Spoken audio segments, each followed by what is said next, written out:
Secretary of our LDF, Advocate Vijay Selar sir, Advocate Abhishek Jagtap, Advocate Ruchi Mimane, Advocate Vaishali Jadhav, Advocate Priti Singh Pardeshi, and all other participants who are present here. In last week, we discussed about some practical implications of Domestic Violence Act. Today, we are going to discuss the remaining part. I'm not sure whether I'm going to complete the entire discussion today. Still, I will try to manage the topic and we will try to conclude the discussion today only. मागच्या वेळी discussion करताना आपण काही practical गोष्टींचं discussion करत होतो. त्या अनुषंगानं आज काही गोष्टींची चर्चा आपण करणार आहोत की प्रत्यक्षात या कायद्याच्या अंमलबजावणीमध्ये या कायद्याची प्रक्रिया कशी आहे. एक महत्वाचा मुद्दा आता मी उपस्थित करणार आहे, तो मुंबई उच्च न्यायालयाच्या निकालाच्या अनुषंगानं. तो मुद्दा असा आहे की if an aggrieved person want to file application under the act, that is the Protection of Women from Domestic Violence Act, then she has to file an application under section 12, which is known as main application under exhibit 1. At the same time, if that applicant wants any interim relief, then she can file interim application under section 23 of the act. If she want add interim reliefs, that is ex parte add interim relief, then that she can claim under section 23 clause 2 of the act. बघा, तीन महत्वाचे मुद्दे आहेत तिथे की जो मूळ अर्ज आहे तो सेक्शन 12 खाली दाखल होतो. एखादी इंटरिम ऑर्डर हवी असेल तर ती सेक्शन 23(1) खाली दाखल केला जाऊ शकतो तो अर्ज. आणि ex parte ad interim relief जर हवी असेल तर या कायद्याच्या कलम 23 पोट कलम 2 खाली अर्ज दाखल केला जाऊ शकतो. आणि आपण जर बारकाईने बघितलं रूल नंबर 7 2006चा, तर आपल्या असं लक्षात येईल की जेव्हा जेव्हा ex parte ad interim relief साठी अर्ज दाखल केला जातो, तो अर्ज हा रूल्सच्या फॉर्म नंबर 3 प्रमाणे जे ऍफिडेव्हिट आहे त्या सहित आपल्याला दाखल करणं गरजेचं आहे. म्हणजे अर्जाबरोबरच एक ऍफिडेव्हिट फाईल करणं गरजेचं आहे, जे फॉर्म नंबर 3 मध्ये त्या ऍफिडेव्हिटचा एक फॉर्मॅट या रूल्सच्या 2006 मध्ये देण्यात आले, 2006च्या रूल्स मध्ये देण्यात आलेला आहे. आता एक मुद्दा असा उपस्थित होतो, थोडा प्रॅक्टिकल आहे तो असा की कलम 12 खाली अर्ज दाखल झाल्यानंतर इंटरिम रिलीफ साठी वेगळा अर्ज करण्याची गरज आहे का? Whether separate interim application is necessary under the act of 2005. म्हणजे मूळ अर्ज दाखल झालेला आहे आणि इंटरिम रिलीफ हवी आहे. थोडक्यात, without filing interim application can interim relief B claim on the basis of main application. म्हणजे मूळ अर्जाच्या आधारावर आपल्याला इंटरिम रिलीफ मागता येईल का, असा एक महत्वाचा मुद्दा आहे. आता आपण बऱ्याच वेळा जेव्हा कलम 12 खाली अर्ज दाखल करतो तेव्हा कलम 23 खाली आपण इंटरिम ऍप्लिकेशन दाखल करत असतो आणि 12 मधले जे कंटेंट्स आहेत ते आपण त्या 23च्या अर्जामध्ये घेतो. बऱ्याच वेळा मग आपण का इंटरिम रिलीफची गरज आहे त्याबद्दल सुद्धा त्या अर्जामध्ये प्लीडिंग करतो. परंतु आपण जर काही न्यायालयीन निर्णय बघितले, विशेषतः ऑनरेबल बॉम्बे हायकोर्टचे, तर आपल्या असं लक्षात येईल की कलम 12 खाली मूळ अर्ज दाखल झाल्यानंतर आपल्याला इंटरिम रिलीफ साठी कलम 23 खाली वेगळा अर्ज दाखल करण्याची गरज नाही. इंटरिम ऍप्लिकेशन दाखल न करता सुद्धा आपण कलम 12 खाली दाखल केलेल्या अर्जामध्ये इंटरिम रिलीफ मागू शकता. विशाल पाटील वर्सेस विशाखा पाटील नावाचं जजमेंट आहे.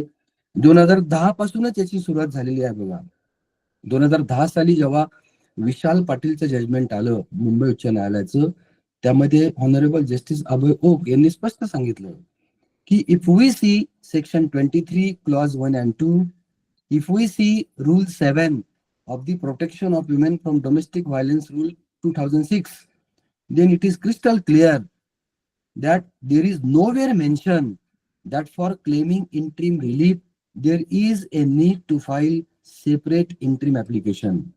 म्हणजे तुम्ही जर या कायद्याचं कलम 23 बघितलं, पोटकलम 1 आणि 2 बघितलं कलम 23चं, आणि तुम्ही जर रूल 7 बघितला 2006च्या रूल्सचा, तर या कायद्यामध्ये आणि 2006च्या नियमांमध्ये असं कुठंही सांगितलं गेलेलं नाही की इंट्रीम रिलीफ मिळवण्यासाठी सेपरेट इंट्रीम ऍप्लिकेशनची गरज आहे.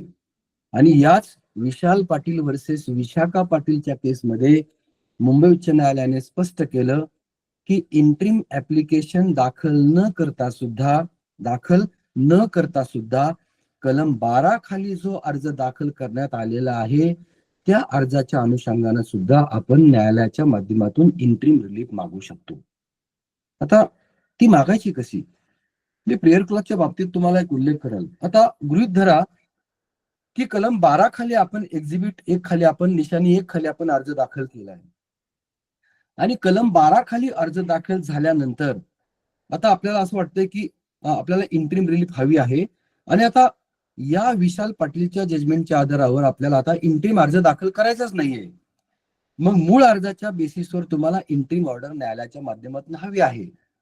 मग आता तुम्ही काय प्लीडिंग घेऊ शकाल त्या प्रेयर क्लॉज मध्ये कलम 12च्या?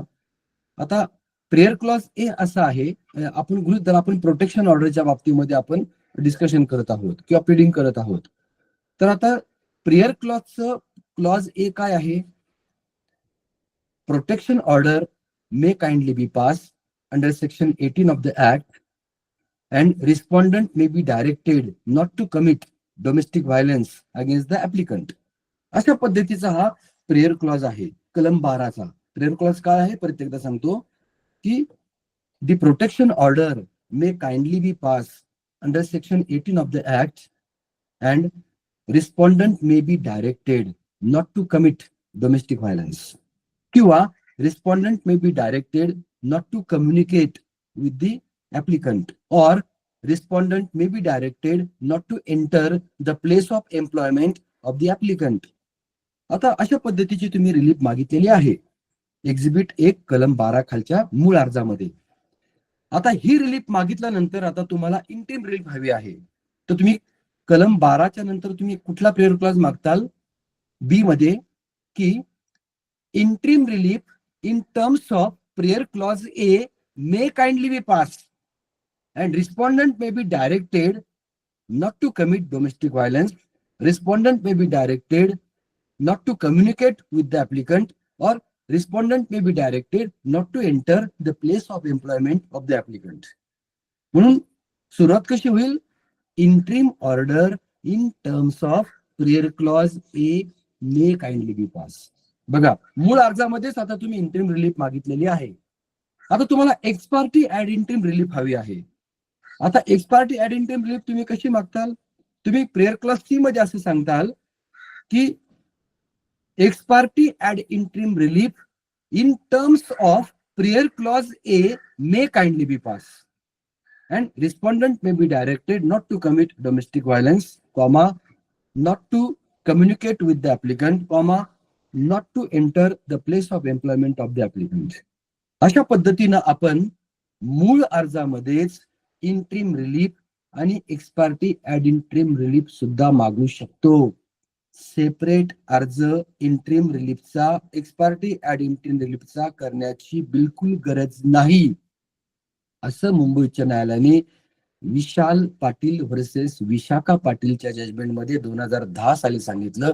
आणि त्यानंतर सुद्धा 3 ते 4 जजमेंट्स आहेत ज्यामध्ये मुंबई उच्च न्यायालयाने हे स्पष्ट केलेलं आहे की कौटुंबिक हिंसाचार कायद्याच्या कलम 12 खाली मूळ अर्ज जर दाखल झालेला असेल तर इंट्रीम रिलीफसाठी सेपरेट वेगळा अर्ज दाखल करण्याची गरज नाही.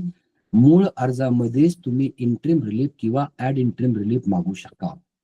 अतिशय महत्वाचा मुद्दा आहे. आता याच्याशी निगडीतच दुसरा एक मुद्दा आहे तो असा की तुम्हाला ex parte ad interim relief जर हवी असेल तर आपल्याला कलम मग 12च्या अर्जाबरोबरच किंवा इंट्रीम रिलीफ साठी जर 23 खाली अर्ज दाखल केला असेल ex parte ad interim relief साठी 23(2) खाली, तर तुम्हाला या कायद्याच्या फॉर्म नंबर 3 प्रमाणे, फॉर्म नंबर 3 हा कुठे दिलाय? 2006च्या रूल्स मध्ये त्या फॉर्म नंबर 3 प्रमाणे आपल्याला ऍफिडेव्हिट करावं लागेल अर्जदाराचं. So the law is, if ex parte ad interim relief is claim under section 23 clause 2 of the act, then applicant has to file affidavit as per form number 3 of the act and rules. जे काय rules आहेत त्यामध्ये form number 3 जो देण्यात आलेला आहे त्या form number 3चं affidavit ex parte ad interim relief साठी आपल्याला दाखल करावा लागेल. आता मुद्दा असा आहे आणखीन एक महत्वाचा, की गृहीत धरा की ex parte ad interim relief मागितलेली आहे. आता ती रिलीफ किती दिवसांसाठी असेल? त्याचं कारण असं आहे की जेव्हा प्रोसिडिंग सेक्शन 12 खाली इनिशिएट होईल, कलम 12 खाली जेव्हा अर्ज दाखल होईल, तेव्हा कलम 13 खाली मॅजिस्ट्रेट साहेब रिस्पॉन्डंटला नोटीस पाठवणार आहेत. आणि मग ती नोटीस जर मिळाली तर मग respondent will appear before the court, and after appearance of the respondent before the court as per section 14 of the act that matter can be sent for counselling. आता अशी ही प्रक्रिया या कायद्याच्या कलम 12, 13 आणि 14 मध्ये देण्यात आलेली आहे. म्हणून आजच्या या डिस्कशनच्या अनुषंगानं जो प्रथम मुद्दा मी उपस्थित केलाय इंटरिम रिलीफच्या बाबतीमध्ये, त्या अनुषंगानं मला सांगायचंय ते असं की ex parte ad interim relief आणि इंटरिम रिलीफ ह्या 3 वेगळ्या गोष्टी आहेत. इंटरिम रिलीफ आणि ex parte ad interim relief या सिमिलर नाहीत. In ex parte ad interim relief there may be interim relief, but ex parte ad interim relief is all together different. आता आपण आधी ते समजून घेऊ की हे नेमकं काय आहे. गृहीत धरा कलम 12 खाली अर्ज दाखल झालेला आहे, आजच तो दाखल झाला. समजा सकाळी 11ला ऍप्लिकेशन फाईल झालं. आता नवऱ्याने बायकोला धमकी दिलेली आहे की मी हे घर विकून टाकतोय उद्या. आता जर कलम 12 खाली दाखल झालेल्या अर्जामध्ये जर नोटीस इश्यू झाली आणि रिस्पॉन्डंट जर 15 दिवसांनी किंवा 1 महिन्यानी अपियर झाला तर तोपर्यंत कदाचित that house may be dispose, त्या घराची कदाचित विक्री होऊ शकते. आणि she is having problem of residence now. आता तिला असं वाटतं की हे जर घर विकलं तर आपण राहायचं कुठं. आता तिला असं वाटतंय की domestic violence is likely to be committed by the respondent. आता मी तुम्हाला मागच्या लेक्चरमध्ये हे सांगितलं होतं की प्रत्यक्षात कौटुंबिक हिंसाचार घडलेला असावा असा या कायद्याला कुठेही अभिप्रेत नाहीये. जर कौटुंबिक हिंसाचार घडण्याची जरी शक्यता असेल तरी ते प्रकरण या कायद्याच्या कक्षेमध्ये येतं आणि मग आपण न्यायालयाकडे अर्ज दाखल करू शकतो.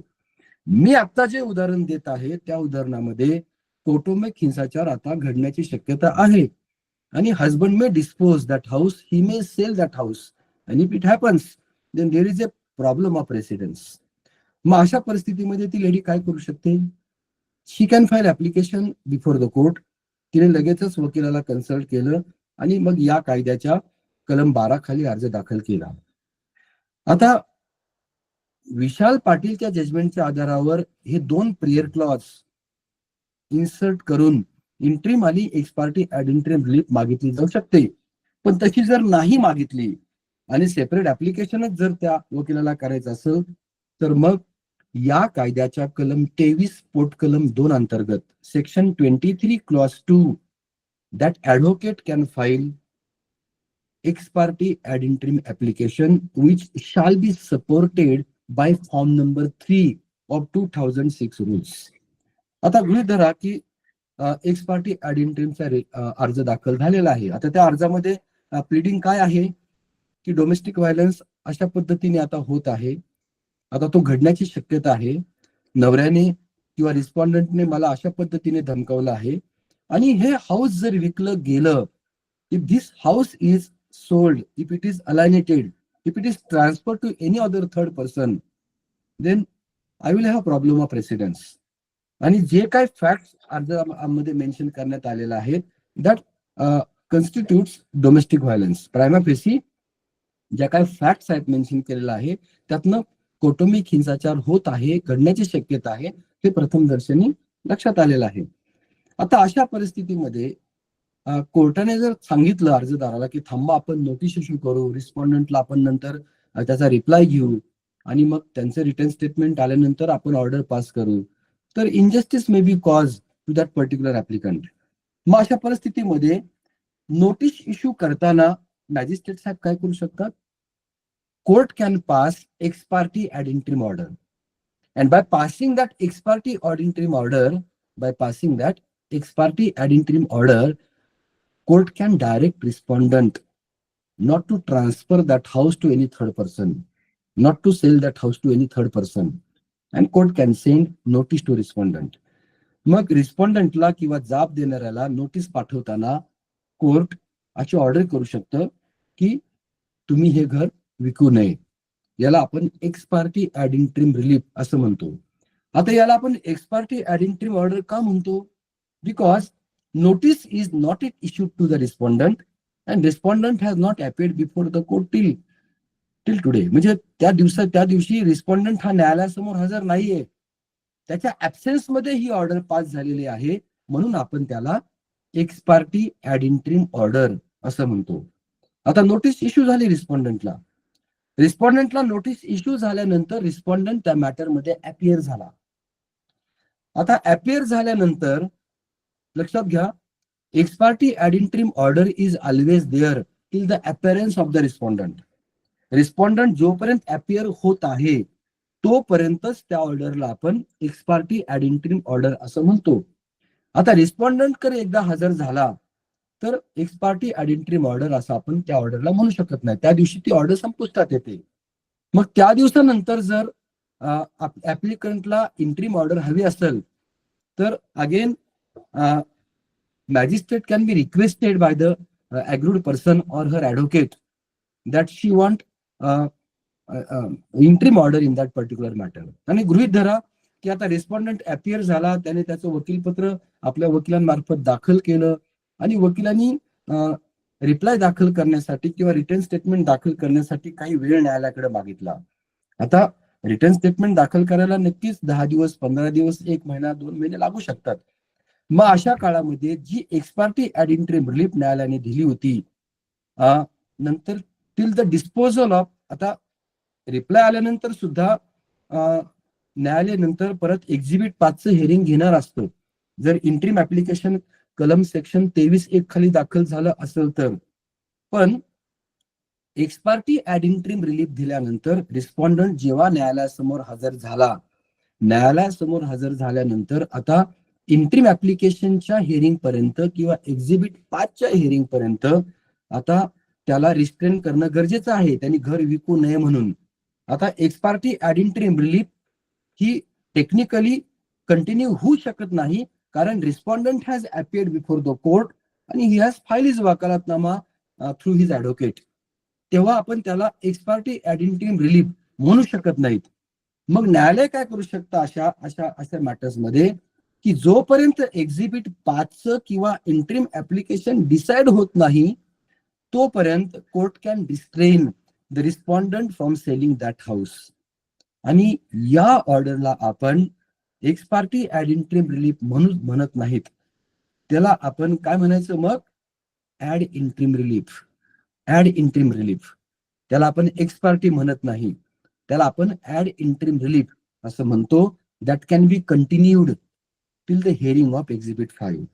आणि मग जेव्हा रिस्पॉन्डंट आपलं म्हणणं दाखल करेल आणि इंट्रीम ऍप्लिकेशनचं एक्झिबिट 5 खाली हिअरिंग होईल, त्यावेळी कोर्ट जेव्हा एक्झिबिट 5 डिस्पोज करेल, ज्याला आपण सेक्शन 23(1) खालचा अर्ज म्हणतो, तेव्हा court can pass interim relief. आणि interim relief is always there till further order or till the disposal of the case which is file under section 12. मग जेव्हा न्यायालय इंट्रीम रिलीफ त्या प्रकरणामध्ये पास करेल तेव्हा ती इंट्रीम रिलीफ एकतर फर्दर ऑर्डर पर्यंत असते किंवा कलम 12 खाली जो अर्ज दाखल झालाय तो अर्ज निकालात निघेपर्यंत असू शकते.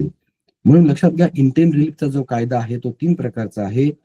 X parte ad interim relief till the appearance of the respondent, after appearance of the respondent till exhibit 5 ad interim relief, and after exhibit 5 interim relief till further order or till the disposal of the case.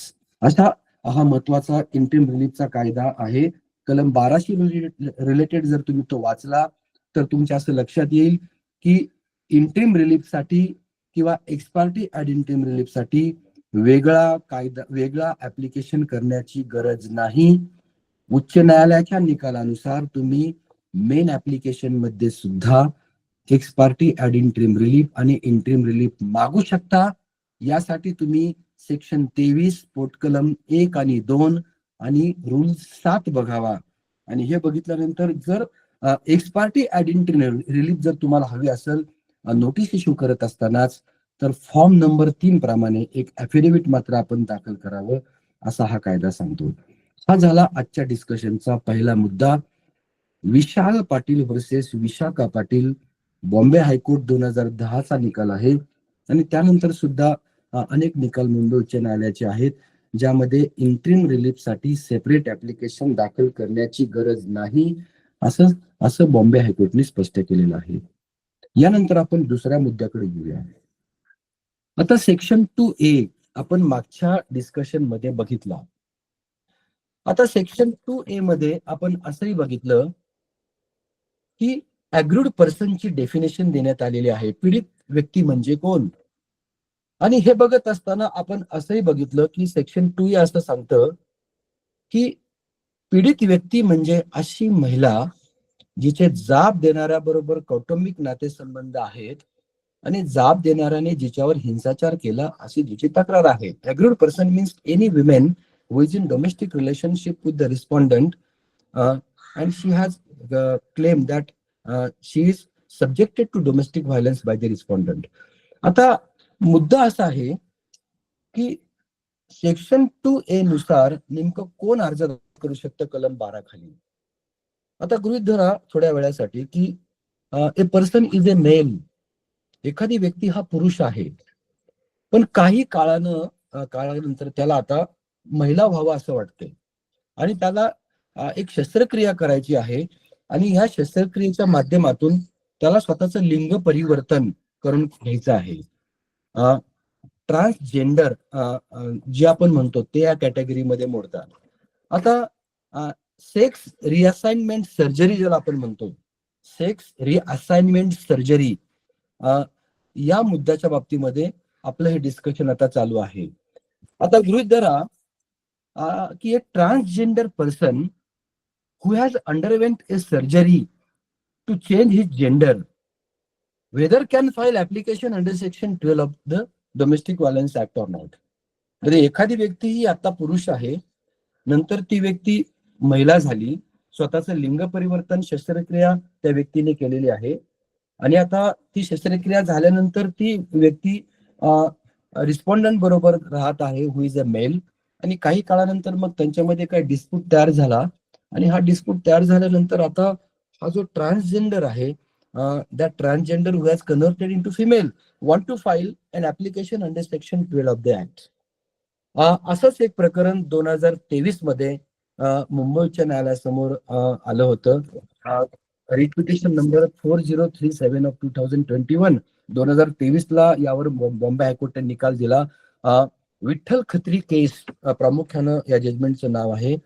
या विठ्ठल खत्रीच्या केसमध्ये हा issue होता की लिंग परिवर्तनाची शस्त्रक्रिया केल्यानंतर किंवा ती शस्त्रक्रिया करून जर एखाद्या पुरुष महिलेमध्ये जर परावर्तित झालेला असेल आणि त्यानंतर जर एखाद्या मेल रिस्पॉन्डंट बरोबर तो राहत असेल किंवा ती राहत असेल, तर हे प्रकरण डोमेस्टिक व्हायलन्सच्या कक्षेमध्ये येईल का, असा डिफेन्स घेतला गेला की that application is not maintainable. प्रत्यक्षात अर्ज दाखल झाला होता, परंतु बॉम्बे हायकोर्टाने यावर अतिशय क्लिअर असा व्ह्यू घेतलेला आहे की लिंग परिवर्तन केल्यानंतर एखादा पुरुष जर महिलेमध्ये परावर्तित झाला असेल आणि त्यानंतर एखाद्या पुरुषाबरोबर जर ती राहत असेल, तर the transgender person who has underwent the surgery in relation to the changing of the gender is entitled to file application under section 12 of the act. म्हणजे बघा किती महत्वाचा एक आपण एक ट्रान्सफॉर्मेशन या कायद्याच्या बाबतीमध्ये आलेला आहे. प्रॅक्टिकल इम्प्लिकेशनच्या बाबतीमध्ये तुमच्या लक्षात येईल की ट्रान्सजेंडर व्यक्ती स्वतःचं लिंग परिवर्तन करून या कायद्याच्या कक्षेमध्ये येऊ शकते. आणि बॉम्बे हायकोर्टाने असं स्पष्टपणे सांगितलं की a person who has exercise his right to decide a self identified gender, बघा शब्द कसे आहेत मुंबईच्या न्यायालयाचे, की a person who has exercise his right to decide a self identified gender of a women is an aggrieved person under section 2A of the act. बघा ratio किती महत्वाचा आहे. A person who has exercise his right to decide a self-identified gender of a woman is agreed person under section 2A of the act, and an application filed by that person under section 12 is definitely maintainable. म्हणून दुसरा महत्वाचा मुद्दा practical इम्प्लिकेशनच्या बाबतीमध्ये मला सांगायचा आहे तो असा की ट्रान्सजेंडर व्यक्ती who has underwent a surgery to change his gender is entitled to file application under section 12 of the act. हा अतिशय महत्वाचा मुद्दा, जो दुसरा मुद्दा आहे आजच्या डिस्कशनच्या बाबतीमध्ये, तो मला आपल्या समोर ठेवायचा होता. आणि हे जे जजमेंट आहे 2023चं विठ्ठल खत्री केसचं, ते आपण बघावं. मी ती पण तुम्हाला ते देईल. त्यामध्ये न्यायालयाने स्पष्टपणे सांगितलं की अशा पद्धतीचा अर्ज हा मेंटेनेबल आहे. आता एक तिसरा महत्वाचा मुद्दा मला आजच्या चर्चेसाठी डिस्कशनसाठी आणायचा आहे तो असा की बऱ्याच वेळा कलम 12 खाली अर्ज दाखल केला जातो आणि हा अर्ज दाखल केल्यानंतर ते मॅटर प्रॉपरली परस्यू होत नाही. कदाचित वकील गैरहजर असतात किंवा कदाचित क्लायंट वकिलाशी नंतर कॉन्टॅक्ट मध्ये नसतो, त्यामुळं कदाचित तो अर्ज विथड्रॉ केला जातो किंवा अगदी रिस्पॉन्डंट सुद्धा अर्जदाराचा वकील सुद्धा न्यायालयामध्ये अर्ज दाखल करतो आणि सांगतो की I have no instructions from my client and I want to withdraw from this case. किंवा कदाचित अर्जदारच आपल्या वकिलाला सांगतो की हा अर्ज आपण विथड्रॉ करा, मला तो प्रोसेड करायचा नाहीये.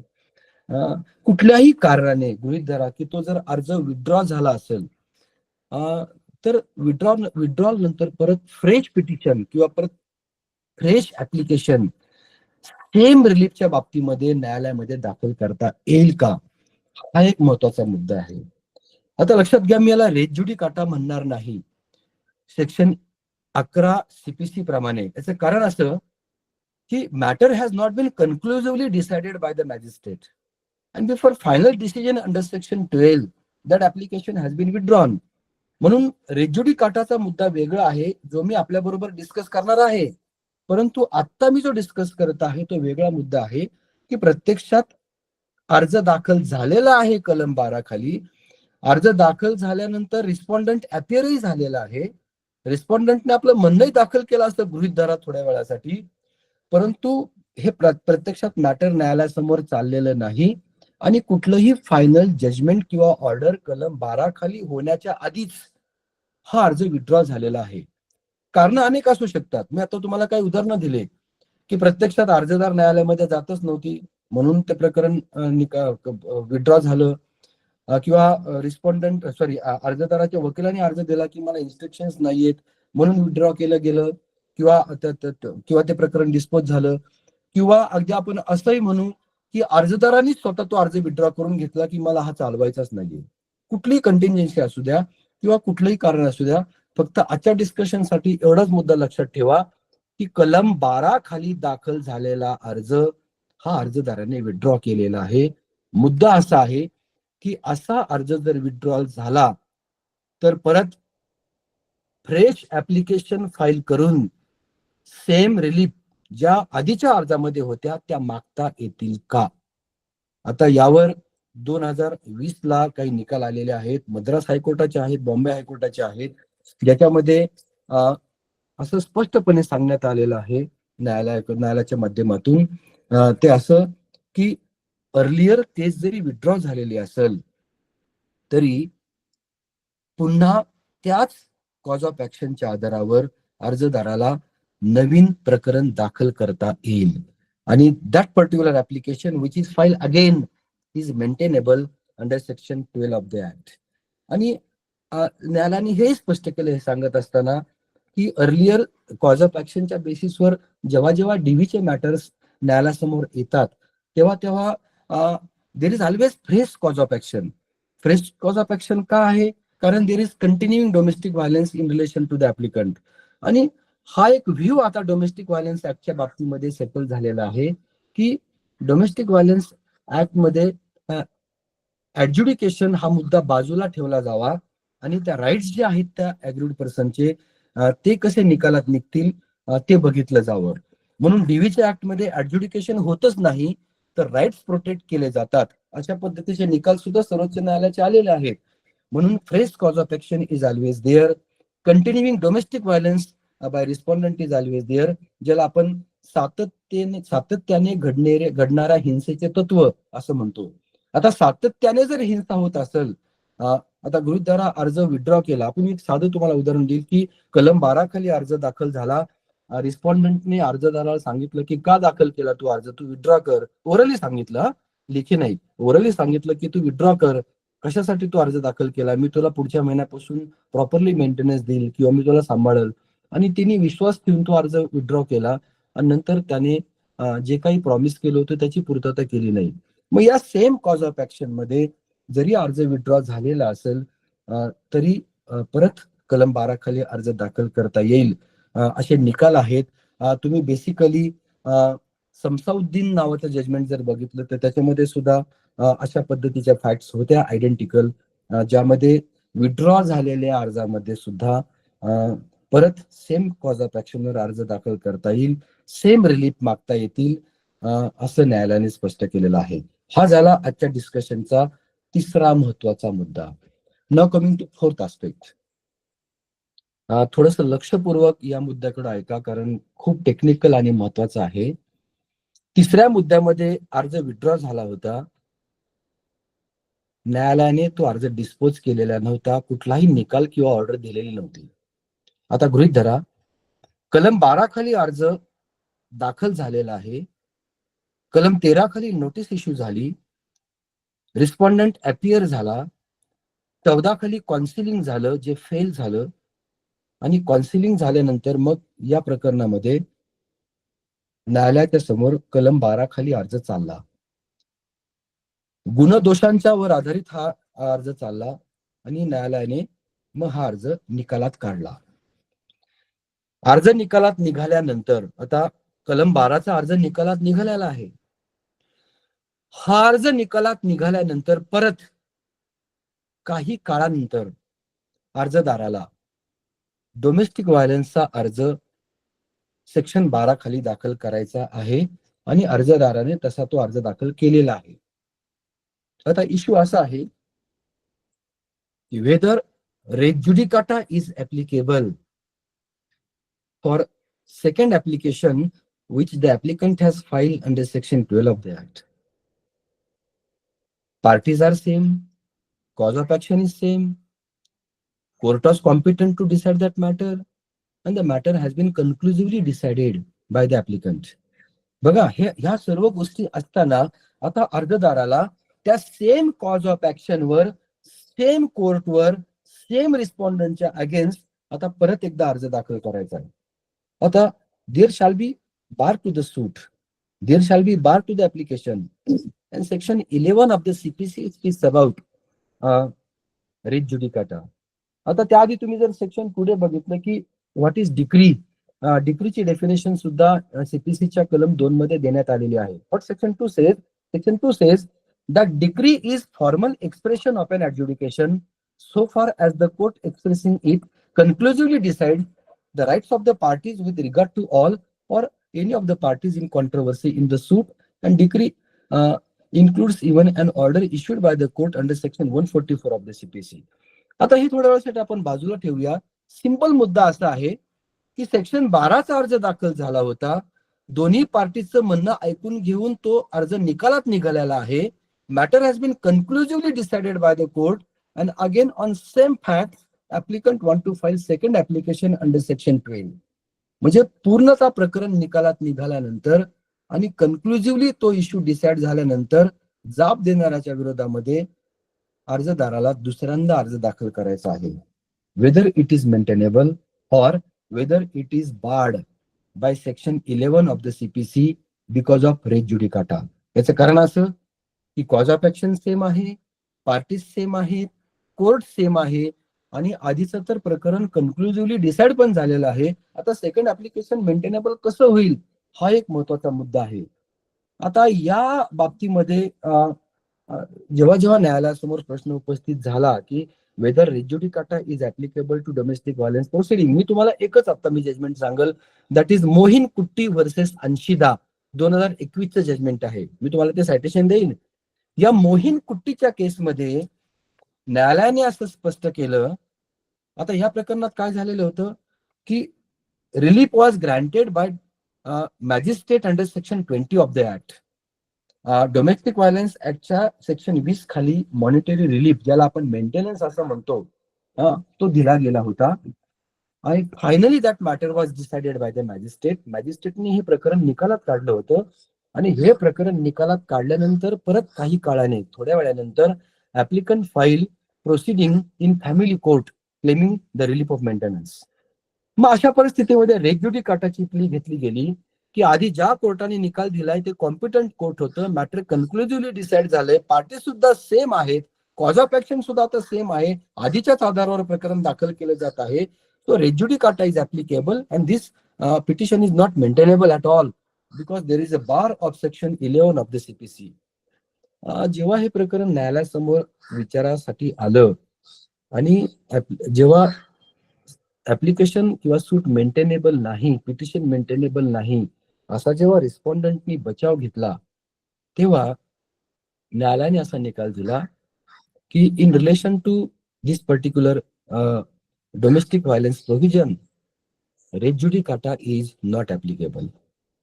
आणि हे सांगत असताना न्यायालयाने असं स्पष्ट केलं की whatever has been decided by magistrate under domestic violence act is a supplementary provision, is a additional provision, and object of domestic violence act is only to protect the women, not to adjudicate the case. बघा, हा मुद्दा अतिशय महत्वाचा आहे. In domestic violence cases, court is not adjudicating the matter, court is not deciding the matter, court is protecting the rights of the applicant. So court is doing only an inquiry, court is not doing any kind of adjudication. That's why, as the statutory provision is ancillary, as the statutory provision is only providing the remedies, it is a supplemental provision. That's why res judicata is not applicable to the domestic violence proceedings. अतिशय महत्वाचा मुद्दा आहे, ज्याला आपण मुद्दा number 4 म्हणू. मोहीम कुट्टीचं judgement आहे.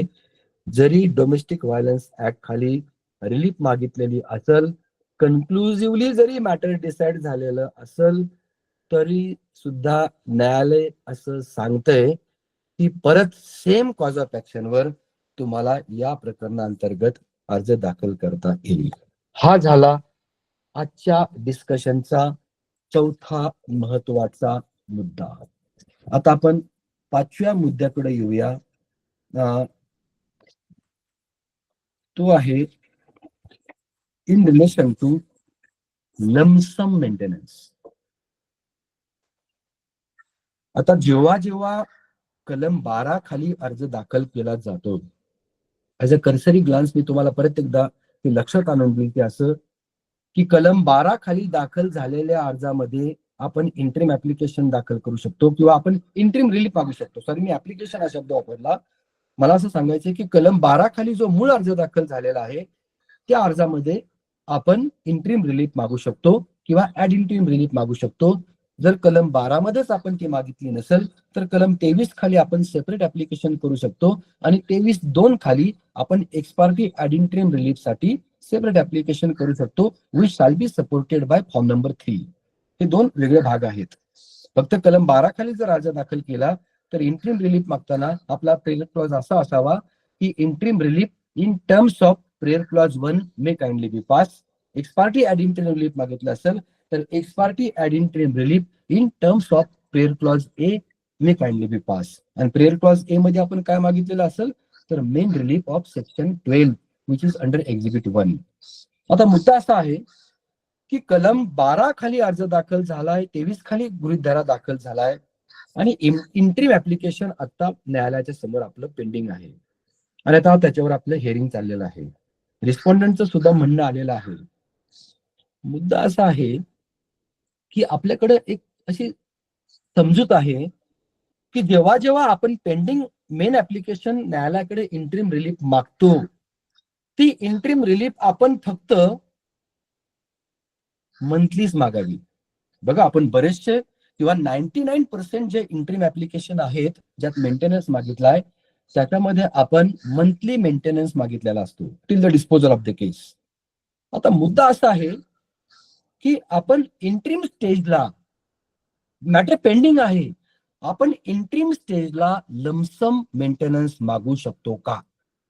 अतिशय महत्वाचा इश्यू आहे की जरा तुम्हाला आता 10 लाख रुपये हवेत. आता तुम्हाला इंटरिम ऍप्लिकेशन दाखल केलंय, तुम्हाला 50,000 रुपये मंथली मेंटेनन्स नको आहे, तुम्हाला 10 लाख रुपये लमसम अमाऊंट हवी आहे. Whether lump sum maintenance can be claim at interim stage or not, that is one of the important issue to discuss today. आणि यावर जगदेसन वर्सेस स्टेट ऑफ तामिळनाडूचं जजमेंट आहे, ज्यामध्ये न्यायालयाने हे क्लॅरिफाय केलं की law nowhere says that in interim application only monthly maintenance is to be claimed. आणि ह्या जगदेशनच्या केसमध्ये न्यायालयाने असं स्पष्ट केलं की इंटरिम ऍप्लिकेशन मध्ये सुद्धा आपण लमसम मेंटेनन्स मागू शकतो. तुमच्या फॅक्टच्या आधारावर जर तुम्हाला असं वाटलं की मला लमसम मेंटेनन्स या केसमध्ये till the disposal of the case हवा आहे, तर तो तुम्ही मागू शकता. आता भविष्यामध्ये जर तुम्हाला कोर्टाने 1 लाख रुपये मेंटेनन्स दिला आणि लमसम मेंटेनन्सची जर ऑर्डर समजा 20 लाखाची असेल इंटरिमची, तर कदाचित मग फायनल ऑर्डर दिल्यानंतर एक्झिबिट 1 ची that amount can B set of bye the court. मग कशा पद्धतीने पुढची अमाऊंट सेट ऑफ करायची तो न्यायालय डिसाईड करू शकतं. पण इंटरिम ऍप्लिकेशन मध्ये तुम्ही लमसम मेंटेनन्स मागू शकता, अशा पद्धतीचा महत्वपूर्ण निकाल न्यायालयाने दिलेला आहे. अगदी मंथली मेंटेनन्सच मागावा असा कायदा कुठेही नाही. लक्षात ठेवा, हे जे प्रॅक्टिकल इम्प्लिकेशन आहे डोमेस्टिक व्हायलन्स केसचं, हे अतिशय महत्वाचं आहे. हा झाला आजच्या डिस्कशनचा 5वा महत्वाचा मुद्दा, जो प्रॅक्टिस आणि प्रोसिजरशी रिलेटेड आहे. एक 6वा मुद्दा आपण मेंटेनन्सच्या बाबतीमध्ये बघू तो असा की गृहीत धरा की अर्जदार ही पीडित महिला आहे जी विडो आहे. हर हजबंड इज नो मोर. तिचा नवरा एक्सपायर झालेला आहे, but she need maintenance from the relative of the husband. हा आजच्या डिस्कशनचा 6वा महत्वाचा मुद्दा आहे की पीडित व्यक्ती जी अर्जदार आहे, शी जे विडो, ती विधवा आहे आणि she is sufferer of domestic violence आणि तिला नवऱ्याच्या नातेवाईकांकडनं मेंटेनन्स हवा आहे. She is residing in a joint family. आता अशा मॅटर्स मध्ये नवरा हयातीत नसताना आपण नवऱ्याच्या नातेवाईकांकडनं मेंटेनन्स मागू शकतो का? हा इश्यू सर्वोच्च न्यायालयासमोर 2019 साली उपस्थित झाला होता, अजय कुमार वर्सेस लताच्या केसमध्ये. आणि या अजय कुमारच्या केसमध्ये सर्वोच्च न्यायालयाने असं स्पष्ट केलं की widow is having right to claim maintenance from the relative of the husband. जी पीडित महिला आहे, जी विधवा आहे, ती आपल्या नवऱ्याच्या नातेवाईकांकडनं मेंटेनन्स मागू शकते. आणि हा मेंटेनन्स मागत असताना फक्त एकच कंडिशन आहे, ती अशी की whatever joint family property is there which is in the possession of the respondent. मग तो नवऱ्याचा भाऊ असेल किंवा त्या पीडित महिलेचा सासरा असेल, from the proceeds of that particular income, त्या जॉईंट फॅमिलीच्या प्रॉपर्टी मधनं जे काय इन्कम येत आहे, जे काय प्रोसिड्स आहेत, त्या प्रोसिड्स मधनं she can claim maintenance from the respondents. म्हणून हाही एक महत्वाचा मुद्दा आजच्या डिस्कशनसाठी आहे, ज्याला मी एक 6वा महत्वाचा मुद्दा म्हणतो असा की applicant who is aggrieved person who is a widow whose husband is no more there is also entitled to claim maintenance from the relatives of the husband, that may be her brother-in-law or that may be even a father-in-law.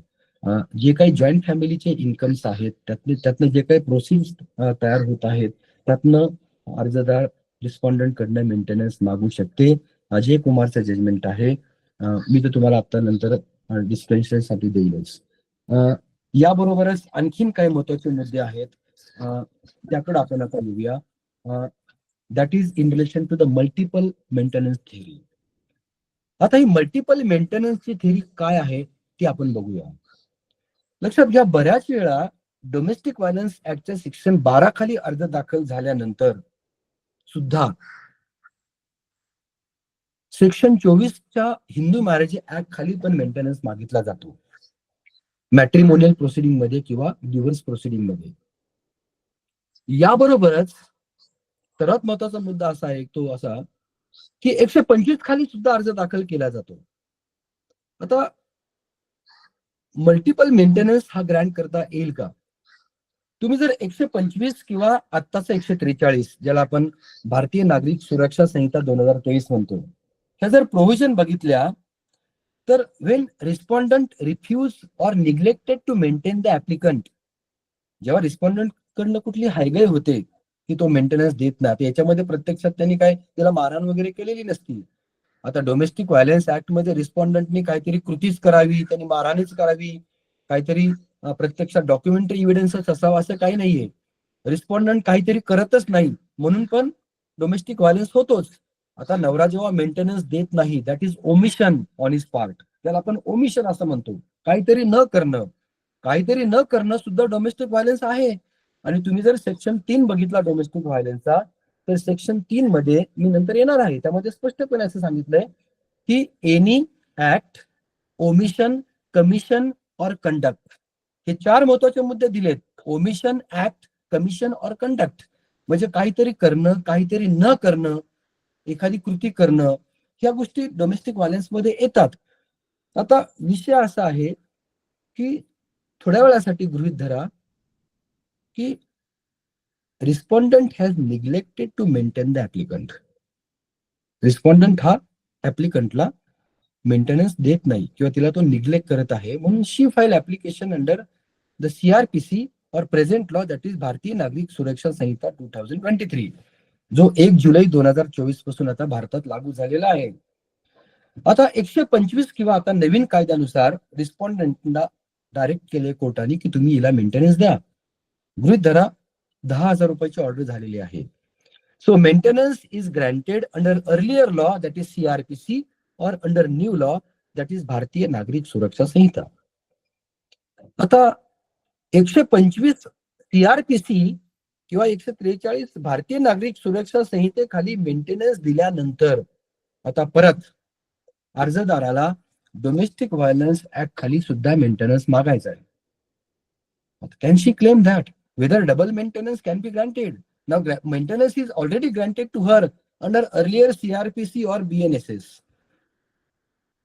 आता मुद्दा असा आहे की जी multiple मेंटेनन्सची theory आहे, that is recognise by Supreme Court of India in 2018 in Kiran Patidar केस.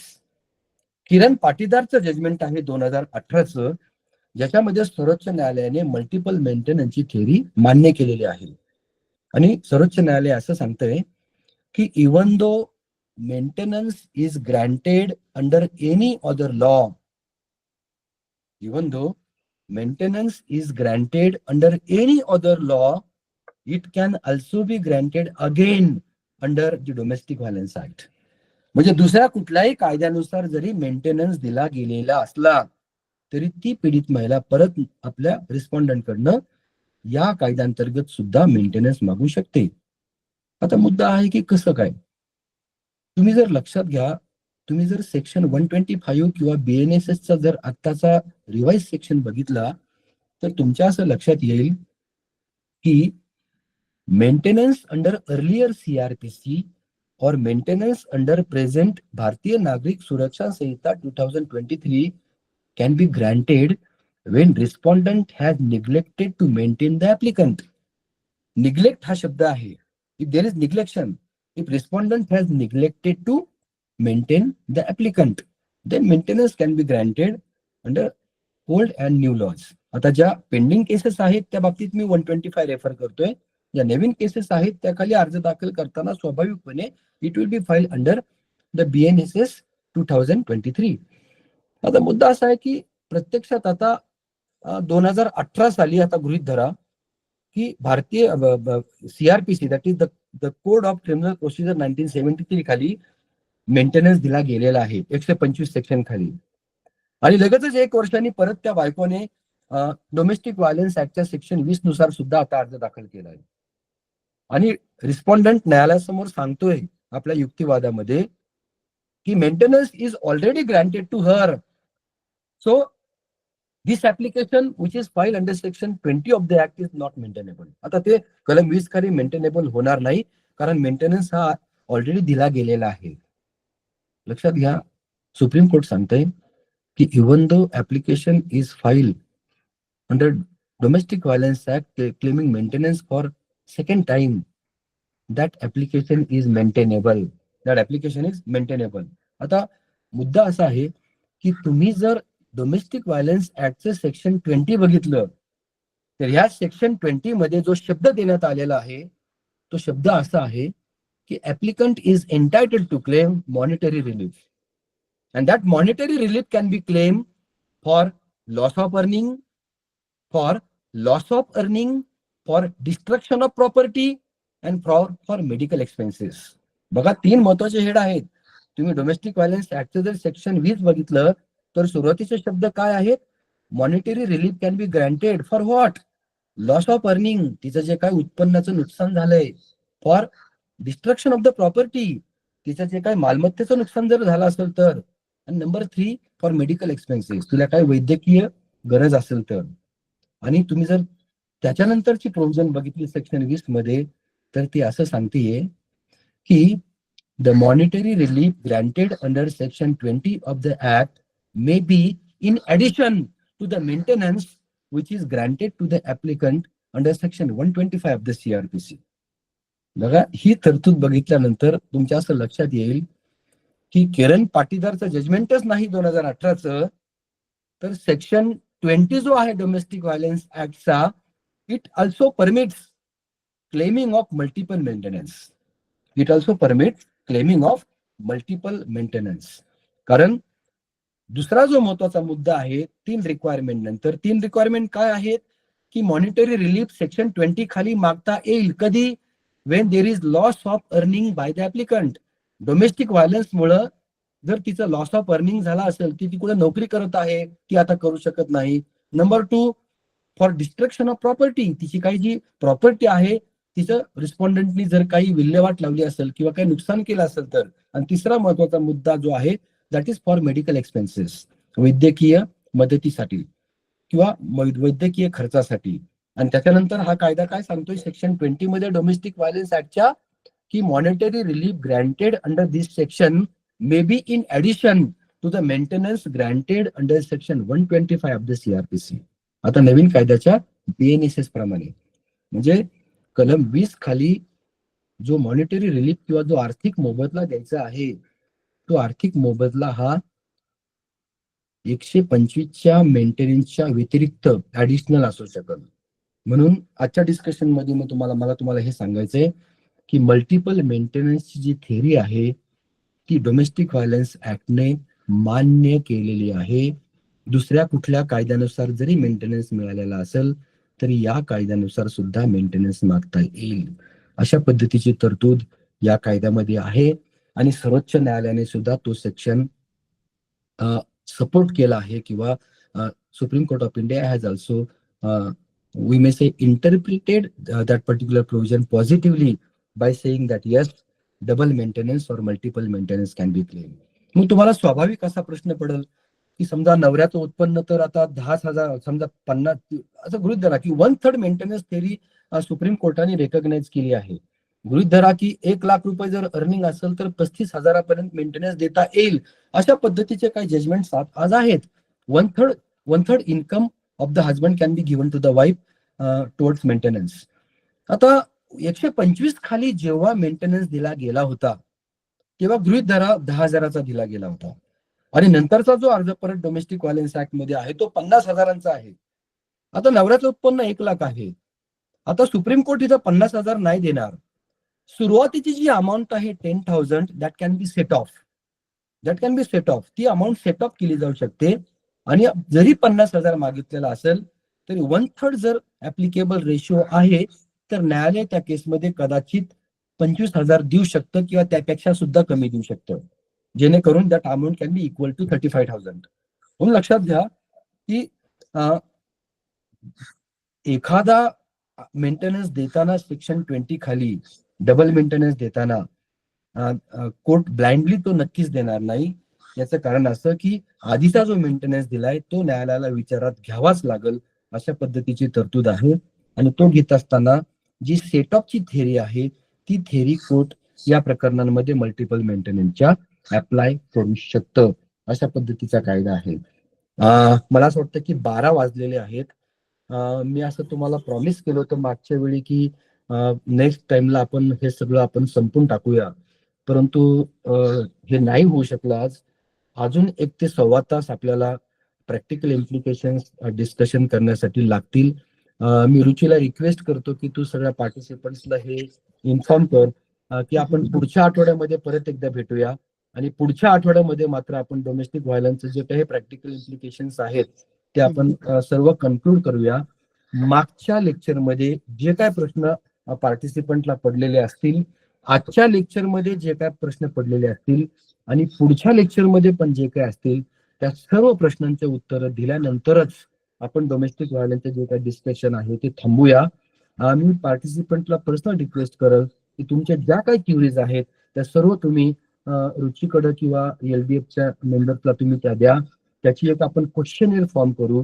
हवं तर एक लेक्चर फक्त आपण क्वेश्चन आन्सर साठी ठेवूया आणि डोमेस्टिक व्हायलन्सच्या बाबतीमध्ये जेवढे तुम्हाला क्युरीज आहेत ते आपण डिस्कस करूया. याचं कारण असं आहे की अजून आपण जे डिस्कशन करत आहोत प्रॅक्टिकल इम्प्लिकेशनशी रिलेटेड ते अर्धवटच झालेलं आहे.